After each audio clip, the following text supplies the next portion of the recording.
নমস্কার বন্ধুরা, আমি পিয়া। তো দেখো, আজ আমি দুটো নিরামিষ পদ রান্না করে নিয়েছিলাম। জানো তো, শরীরটা না কদিন ধরে ভালো নেই, মাছ টাছ খেতে ইচ্ছা করছে না, ওই কারণে নিরামিষ রান্না করেছিলাম আলু উচ্ছে পেঁপে দিয়ে একটা শুক্তো তরকারি, আর আলু গাটি কচু আর বেগুন দিয়ে একটা ঝোল তরকারি।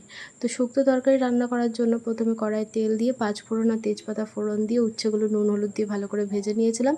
তারপর আলু আর পেঁপে দিয়ে ভালো করে ভেজে আদা, রাঁধুনি আর কাঁচা লঙ্কা বেটে দিয়ে দিয়েছিলাম।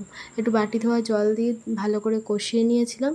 কষানো হয়ে গেলে ওর মধ্যে সামান্য একটু জল দিয়ে দিয়েছিলাম, খুব বেশি জল দেবো না, সামান্যই জল দিয়ে ঢেকে রেখেছিলাম। ঢাকনি খুলে পেঁপে আর আলু সেদ্ধ হয়ে গেলে সামান্য একটু মিষ্টি আর ঘি দিয়ে নামিয়ে নিয়েছিলাম। আর ঝোল রান্না করার জন্য কড়াইয়ে তেল দিয়ে জিরে ফোড়ন দিয়ে দিয়েছিলাম। তার মধ্যে আলু গাটি কচু বা কচুরমুখী যাই বলো না কেন আর বেগুন দিয়ে ভালো করে নুন হলুদ দিয়ে ভেজে নিচ্ছিলাম। একটু ঢাকা দিয়ে ভাজছিলাম যাতে তাড়াতাড়ি কচুগুলো সেদ্ধ হয়ে যায়, যেহেতু কচু সেদ্ধ হতে টাইম লাগে। তারপর একটা মশলা বানিয়ে নিয়েছিলাম, জিরে আদা আর কাঁচা লঙ্কা।